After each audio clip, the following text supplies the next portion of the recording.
अंत समय जब मनुष्य आत्मा धर्मराज की अदालत में पहुंचेगी तो वहां उसके ऊपर अनेक गंभीर आरोप लगाए जाएंगे।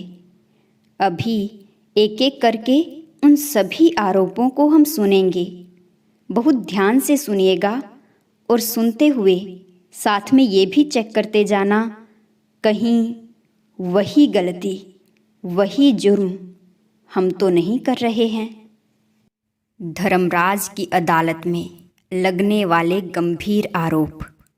पहला, तुम पर आत्मिक दृष्टि रखने के बजाय दैहिक दृष्टि रखने का आरोप है।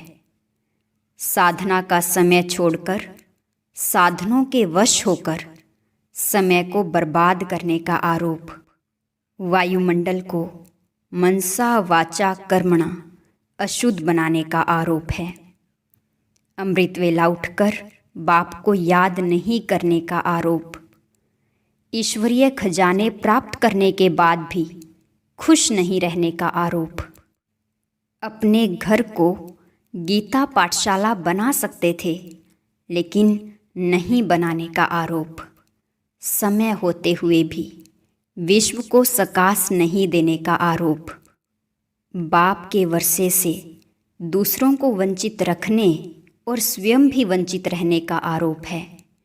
जो सफल कर सकते थे वह सफल नहीं करने का आरोप। रूहानी याद की यात्रा छोड़कर घूमने फिरने मौज मस्ती करने का आरोप। ईश्वरीय यज्ञ की विभिन्न चीज़ें चोरी करने का आरोप। बाप की याद के बिना ब्रह्मा भोजन ग्रहण करने का आरोप। मुरली नहीं सुनने और ज्ञान का मनन चिंतन नहीं करने का आरोप।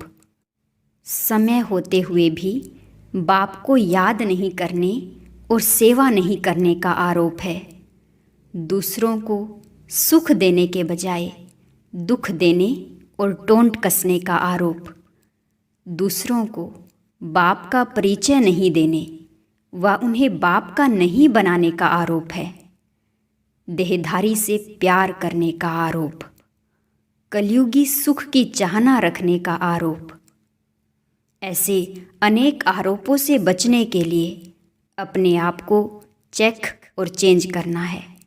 स्वयं ही स्वयं का साक्षी बनकर, स्वयं ही अपने ऊपर आरोप लगाकर स्वयं ही उसका निदान करना है, ताकि हम स्वयं को धर्मराज की सजाओं